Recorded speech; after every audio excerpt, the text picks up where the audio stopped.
हमारा रहमान पत्थर नहीं चलाता, देश जोड़ता है। मुट्ठी भर पत्थरबाज देश की नींव नहीं हिला सकते। इस देश की नींव गफूर और रशीद सरीखे लोगों ने भी रखी है। चिंता ना करें, देश मजबूत हाथों में है और सुरक्षित है। नमस्कार, आजाद सिपाही के खबर विशेष में आपका स्वागत है। मैं हूं राहुल सिंह। इन दिनों हमारा प्यारा भारत देश एक अजीब किस्म के दौर से गुजर रहा है। कुछ लोगों को लग रहा है यह देश कमजोर हो रहा है और बिखरने की कगार पर है, क्योंकि देश के लोगों के बीच की एकता और भाईचारे की भावना खत्म हो रही है। सामाजिक सद्भाव की कड़ी कमजोर पड़ रही है। लेकिन हकीकत यह नहीं है, बल्कि इसके विपरीत है। भारत की हकीकत इन इक्का दुक्का घटनाओं से तय नहीं होती है। यह पूरी दुनिया को समझ लेनी चाहिए। भारत की नियति और हकीकत तो गफूर और रशीद के साथ उन 130 करोड़ लोगों के हाथों से तय होती है, जिन्होंने इसकी आधारशिला रखी है। भारत की नींव को चंद मुट्ठी भर लोग ऐसे ही हिला नहीं सकते। इस भारत की गंगा जमुनी तहजीब और संस्कृति ने देश को और यहाँ के लोगों को इस कदर मजबूत बनाया है कि उन्हें रास्ते से डिगा पाना असंभव है। हाल के दिनों में देश के विभिन्न हिस्सों में हुई कुछ अप्रिय वारदातों की पृष्ठभूमि में अपने बचपन की एक कहानी के जरिए देश की हकीकत और नियति को रेखांकित कर रहे हैं आजाद सिपाही के प्रधान संपादक हरि नारायण सिंह। आज पूरे देश में पत्थरबाजों की चर्चा हो रही है। कभी जम्मू कश्मीर में उन्होंने सुर्खियां बटोरी थी और आज देश के लगभग हर बड़े शहर और खासकर उन महानगरों में यह उफान पर है जहां मुसलमानों की आबादी ज्यादा है। चाहे वह कानपुर का बेकनगंज हो या सहारनपुर, चाहे प्रयागराज हो या रांची, चाहे कोलकाता का हावड़ा इलाका हो या मुर्शिदाबाद, दिल्ली का शाहीन बाग हो या जहांगीरपुरी, मध्य प्रदेश का खरगोन हो या राजस्थान का करौली या गुजरात का साबरकांठा, इन शहरों के बहाने आज पूरे देश में चर्चाएं शुरू हो गई है। हिंदू और मुसलमान के रूप में भी लोगों को बांटने की कोशिश हो रही है। कहीं नुपुर शर्मा के अमर्यादित बयान को लेकर लानत मलामत हो रही है, तो कहीं पत्थरबाजों की बहादुरी के किस्से चटखारे लेकर सुनाए जा रहे हैं। कोई किसी का सर तन से जुदा करने की धमकी दे रहा है, तो कोई किसी को देश छोड़कर चले जाने की नसीहत। किसी को यह देश रास नहीं आ रहा है, तो किसी को नींद नहीं आ रही है। कोई यह कह रहा है कि हमें 15 मिनट का छूट देकर देखो, खून की नदियां बहा देंगे, तो कोई किसी को देश निकालने की धमकी दे रहा है। कोई नुपुर शर्मा के ऊपर भाजपा की कार्रवाई को सराह रहा है, तो कोई यह कह रहा है कि नुपुर शर्मा के ऊपर कार्रवाई करके भाजपा ने अपना भविष्य खराब कर दिया है। कुछ लोग तो यहाँ तक कह रहे हैं कि भारत ने खाड़ी देशों के समक्ष घुटना टेक दिया है। इसमें उन्हें भारत की नाक कटती नजर आ रही है। इसी बीच कुछ लोग हिंदू मुस्लिम एकता और भाईचारे की बात कह रहे हैं, तो कुछ लोग गंगा जमुनी तहजीब की दुहाई दे रहे हैं। मैं इस विवाद में नहीं पड़ना चाहता कि कौन क्या कह रहा है और कौन सही बोल रहा है और कौन झूठ। मैं तो सिर्फ इतना बताना चाहता हूँ कि चाहे लाख पत्थर कोई चला ले, लेकिन हमारा भारतीय लोकतंत्र इतना मजबूत है कि इसके ऊपर खरोंच तक नहीं आने वाली है। मैं कहना चाहता हूं कि भारत के मुसलमान सिर्फ वही नहीं है जो चंद पत्थरबाजों के रूप में सुर्खियां बटोर रहे हैं। भारत उन मुसलमानों के कारण भी गौरवान्वित है जिन्होंने सचमुच देश के लिए अपनी आहुति दी है, जिन्होंने देश की खातिर हंसते हंसते फांसी के फंदे को चूमा है। हम मिसाइल मैन अब्दुल कलाम को लेकर भी उतना ही गौरवान्वित हैं जितना सरदार वल्लभ भाई पटेल को लेकर। हम भगत सिंह को लेकर भी उतने ही गौरवान्वित हैं जितना अशफाक उल्ला खान को लेकर। और गाजीपुर के वीर अब्दुल हमीद ने भी सरहद पर अपना शीश कटाकर हमारी शान बढ़ाई है। पत्थरबाज तो कुछ लोगों की बिगड़ी औलादे हैं जिनका मकसद देश को हिंसा की आग में झोंकना मात्र है, जो चंद पैसों की खातिर देश के टुकड़े टुकड़े करना चाहते हैं। वे ऐसे लोग हैं जो अपने स्वार्थ की खातिर अपनी संतान को बेच देंगे, हत्या कर देंगे। उनके लिए देश मायने नहीं रखता। सच्चाई इससे इतर है। आज भी हमारे देश में ऐसे असंख्य मुसलमान हैं जिनका दिल सचमुच में देश के लिए धड़कता है। देश की सुरक्षा की खातिर सीमा पर जिनकी धमनियों में गर्म रक्त का संचार होता है, जो आज भी पूरे जोश और खरोश के साथ भारत माता की जय बोलते हैं, जिन्हें जन मन गण गाने में लज्जा का बोध नहीं होता, आज भी कहते हैं सारे जहां से अच्छा हिंदुस्तान हमारा। मैं आज बात अपने अनुभव और बिताए गए पल के बारे में करना चाहता हूँ। इस क्रम में मैं एक ऐसी सच्ची कहानी सुनाना चाहता हूँ जिसकी अमिट छाप मेरे ऊपर है। मैं चाहकर भी उन लोगों को यह कहकर अलग नहीं कर सकता कि वे मुसलमान हैं। मैं इसलिए अपने और उनके खून में फर्क नहीं कर सकता कि उनका जन्म मुस्लिम परिवार में हुआ है। जी हाँ, मैं आज रहमान के बहाने उस गफूर मियाँ की बात कर रहा हूँ, उनकी पत्नी सफियन की बात कर रहा हूँ, जिन्होंने कभी भी हमारे और अपने परिवार के बच्चों बच्चियों के बीच इसलिए अंतर नहीं किया कि हम हिंदू हैं और वे मुसलमान। उनकी 2 बेटियां थी, किताबन और जुम्मन, और एक बेटा, उसका नाम रहमान है। उनके मुंह से जितनी दुआएं अपने बच्चों के लिए निकलती थी, उससे ज्यादा दुआएं हमारे परिवार के लिए। जब रोजा रखती थी तो हमारे लिए भी दुआ मांगती थी। जब हम बीमार पड़ते थे तो वे अपने आराध्य से हमारी सलामती की दुआ करती थीं। वर्ष 1966 की बात रही होगी। मैं उस समय अपने गांव के प्राइमरी स्कूल में कक्षा 5वीं में पढ़ रहा था। 5वीं की परीक्षा दूसरे स्कूल में जाकर देनी पड़ती थी। मेरे स्कूल का सेंटर दुबिया मोड़ के पास एक स्कूल में पड़ा था। दुबिया गाजीपुर जिले का एक गांव है। थाना है करीमुद्दीनपुर। मुझे पूरी तरह याद है, सुबह में 7 बजे घर से निकलकर मुझे पैदल लगभग 2 किलोमीटर दूर चलकर दुबिया स्कूल में पहुंचना था। 10 बजे से लेकर 5 बजे तक 2 शिफ्ट में परीक्षा होनी थी। मेरी माँ उस समय बीमार थी। घर में और कोई महिला नहीं थी।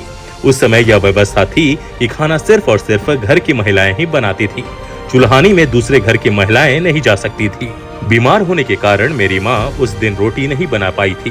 बीमारी में भी उनकी चिंता थी कि मैं भूखे पेट परीक्षा देने कैसे जाऊंगा। उस समय स्कूल में टिफिन लेकर जाने का भी रिवाज नहीं था। स्कूल में आज की तरह खिचड़ी या मिड डे मील भी नहीं मिलता था। घर में खाना नहीं बनने के कारण माँ उदास हो गई। उसने कहा कि गुड़ खाकर पानी पी लो। फिर खुद बोलने लगी कि गुड़ खाने या शरबत पीने से दिन भर कैसे रहोगे, भूखे रहोगे तो परीक्षा कैसे दोगे। कुछ देर की खामोशी के बाद माँ ने मुझसे कहा कि जाओ किताबन की माँ सफियन को बुला कर लाओ। मेरे बाबा ने मेरे घर के दोनों बगल दक्षिण और उत्तर के कोने पर 2 मुसलमान परिवारों को बसाया था। एक थे गफूर मियाँ और दूसरे वली मोहम्मद। वही लोग हम लोगों की देखभाल करते थे। उस समय जमीन का किराया नहीं लिया जाता था। साल में पजरई देने का रिवाज था, सो दोनों एक एक छाटा देते थे। उसे चाहे आप किराया कह लीजिए या कुछ और। मैं भागा भागा गया और सफियन चाची को बुलाकर लाया। माँ उससे छूटते ही बोली, सफियन, हरी को परीक्षा देने स्कूल जाना है। बीमार होने के कारण मैं रोटी नहीं बना पाई हूँ। तुमने क्या पकाया है? उसने कहा, अम्मा मैं सिर्फ रोटी पकाई हूँ। फिर माँ ने कहा कि सिर्फ सूखी रोटी कैसे खाएगा, दही भी घर में नहीं है। फिर माँ ने पूछा, जल्दी में क्या बना सकती हो? उसने कहा, अम्मा मेरे घर में मुर्गी का अंडा है, लेकिन बाबू अंडा तो खाएगा नहीं। बता दें कि उस समय हमारे घर में मांस मछली नहीं बनती थी। माता पिताजी निरामिष थे, इसलिए कभी उसका स्वाद नहीं ले पाए थे। माँ अपने बेटे को भूखे कैसे स्कूल भेज सकती थी भला? थोड़ी देर सोचने के बाद माँ बोली कि ऑमलेट बना दो। यह सुनकर सफियन चाची माँ का मुंह ताकने लगी। फिर कहा, बाबू खाएंगे कहाँ, घर में तो आएगा नहीं। माँ ने कहा कि रोटी और ऑमलेट अपने बर्तन में लाकर गुरसार में बैठाकर खिला दो। सफियन गई, ऑमलेट बनाकर लाई और मैंने गुरसार में बैठकर उसे खाया। पानी पीने के बाद मैं स्कूल चला गया। आपको बता दें कि गुरसार उस जगह को कहते हैं जहां गाय गोरू रात में बांधे जाते थे। कुछ साल बाद मैं कोलकाता चला गया। मेरे 4 भाई कोलकाता में सर्विस करते थे। एक दिन मेरे गांव का लशीधर कोलकाता पहुंचा। उसे हम लोग लुल्ला कहते थे। लशीधर बहुत बलवान लड़का था। वह कुश्ती भी लड़ता था। उस समय हमारे गांव में सरकारी बिजली आई थी। एक बार गांव के कुछ चरवाहों ने कहा कि अगर तुम्हारे में इतनी शक्ति है तो तुम इस पोल पर चढ़कर तार पकड़कर लटक जाओ। लक्षीधर बिजली के खतरे से परिचित नहीं था। उसने आओ देखा न ताओ पोल पर चढ़ गया और तार पकड़कर झूल गया। बिजली के तार से वह सट गया। जब वह नीचे गिरा तो एक तरह से बेजान हो चुका था। उस समय गांव से दूर जाने के लिए कोई सवारी नहीं होती थी। उसे खाट पर लादकर 30 किलोमीटर दूर बलिया ले जाया गया। इलाज के क्रम में उसका एक हाथ काटना पड़ा। उसी के बाद से गांव के लोग उसे लूला कहने लगे। वह भी उसका बुरा नहीं मानता था। एक हाथ से भी लक्षीधर सब काम कर लेता था। हाँ, गांव के लोग उसका अलग तरह से लाभ लेने लगे थे। एक हाथ नहीं होने के कारण उस समय ट्रेन में उसका टिकट नहीं लगता था। क्योंकि उस समय मोबाइल फोन नहीं था, गांव में फोन भी नहीं था। टेलीग्राम का जमाना था जो 48 घंटे में पहुंचता था। सो किसी को अर्जेंट में अगर कोई सूचना देनी होती थी तो लक्षीधर को कुछ पैसे देकर भेज देते थे। माँ ने भी 5 रुपए देकर लक्षीधर को कोलकाता हम लोगों के पास भेज दिया। सुबह में लक्षीधर को देखकर हम लोग चिंतित हो गए। पूछने पर उसने बताया कि आजी ने हमें आपके पास भेजा है। मैंने पूछा क्यों? उसने कहा कि सफियन चाची का प्राण अटका हुआ है। आजी ने कहा कि हरी को बुलाकर लाओ। जब तक वह नहीं आएगा सफियन का प्राण नहीं निकलेगा। वह बार बार उसकी रट लगा रही है। उसकी बात सुनकर मैं दुखी हो गया। सफियन चाची को मैं कैसे भूल सकता था भला? बड़े भैया से मैंने कहा कि माँ ने मुझे गांव बुलाया है। उन्होंने पूछा क्यों? मैंने कहा कि सफियन चाची बीमार हैं, उनका प्राण अटका हुआ है। भैया ने तुरंत 50 रुपए दिए और कहा कि आज ही चले जाओ। उस समय सियालदह स्टेशन से वाराणसी स्टेशन के लिए जम्मू तवी एक्सप्रेस चलती थी। कहने को एक्सप्रेस ट्रेन थी। वाराणसी पहुंचने पर पूरे 14 घंटे लगते थे। मैं सुबह सुबह 9 बजे बैरकपुर के पास स्थित गारुलिया से निकला और 10:30 बजे लोकल ट्रेन से सियालदा पहुंचा। लक्ष्यधर भी साथ में था, उसका टिकट नहीं लगता था। 11:30 बजे ट्रेन प्लेटफॉर्म पर आई। कुली ने 2 रुपए लिए और जनरल बोगी में ठूस दिया। रात में 1:30 बजे मैं बनारस पहुंचा। वहां से सुबह 4 बजे मुझे पैसेंजर ट्रेन मिली। उससे करीमुद्दीनपुर रेलवे स्टेशन सुबह 9 बजे उतरा और वहां से पैदल 11 बजे के आसपास अपने गांव पहुंचा। गांव में पहुंचकर मैंने माँ के पांव छुए। माँ ने कहा कि तुम जल्दी से चले जाओ, सफियन को एक बार देख लो। बेचारी बार बार हरी बाबू कह रही है। तुमको देखने के बाद ही वह इस दुनिया से जाएगी, ऐसा लगता है। मैं भी उल्टे पांव सफियन चाची के घर गया। वहां उनकी बड़ी बेटी किताबन उन्हें अपनी जांग पर लिटाई हुई थी, सिर सहला रही थी। मुझे देखते ही किताबन रोने लगी। बोली, देखिए भैया, अम्मी आंख नहीं खोल रही हैं। मैंने कहा, तुम उन्हें पानी पिलाओ। उसने कहा कि वह पी नहीं रही हैं। इसी बीच माँ आई। उनके हाथ में एक कटोरी थी और उसमें दाल का पानी था। माँ ने कहा कि हरी, तुम उसे अपने हाथ से दाल का पानी पिला दो। मैंने चम्मच में दाल का पानी लिया। किताबन ने आवाज दी, अम्मी देखो, हरी भैया आए हैं। सचमुच चमत्कार हुआ। सफियन चाची ने आंखें खोल दी। यह क्या? उनकी आंखों में आंसू। हमने तुरंत चम्मच से दाल का पानी उनके मुंह में पिलाया। एक चम्मच वह पी गई। दूसरा चम्मच भी मैंने उनके मुंह में डाला, लेकिन विधि का विधान देखिए कि दूसरा चम्मच मुंह में रखते ही उनका दांत बैठ गया और उनके प्राण पखेरु उड़ गए। 1 घंटे में गांव के सभी लोग आए। हम लोगों ने अपनी बांसवाड़ी से बांस काटा, कब्र तैयार करवाई, कफन मंगवाया गया, उन्हें शाम को दफनाया गया। बेटे के साथ एक कंधा मैंने भी दिया। रहमान छोटा था, गफूर चाचा रो रहे थे। मैं उन्हें ढांढस बंधा रहा था। दूसरे दिन सुबह गफूर चाचा आए और कहा कि हरी बाबू कुछ गुड़ और चने का इंतजाम करा दीजिए। उस समय गांव में चीनी नहीं मिलती थी। तभी पिताजी ने उन्हें 40 किलो गीला गुड़ और 10 किलो चना दिया। रिवाज के अनुसार सुबह में बच्चियां और बच्चे आकर घर में 40 दिनों तक कुरान शरीफ पढ़ते थे। उसके बाद उन्हें चना और शरबत देना पड़ता था।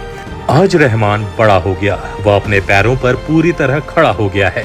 वह कभी पत्थर नहीं चलाता और ना ही हिंदू मुसलमान करता है। सचमुच में उसे नहीं पता था कि कानपुर में क्या हुआ और राजस्थान में क्या। हमारा रहमान आज किसी के सामने हाथ नहीं फैलाता है। 6 महीना पहले उसने 40,000 का बकरा बेचा था। इस बीच उसके पास लगभग 60,000 का बकरा तैयार है। कुछ दूसरा धंधा भी कर लेता है। आज उसकी एक पहचान भी बन गई है। दूर दूर से लोग उसे अपने गांव में लाठी का खेल दिखाने के लिए बुला कर ले जाते हैं। हर साल गांव में ताजिया निकलता है, खेल का आयोजन होता है। 1-2 बार मुझे भी वहां अतिथि के रूप में जाने का मौका मिला। मैं सोचता हूँ, अगर सफियन चाची नहीं होती, गफूर चाचा नहीं होते, तो हम भाई बहनों का परवरिश कौन करता। माँ तो अकेली थी, बड़ा परिवार था, देखभाल वही लोग करते थे।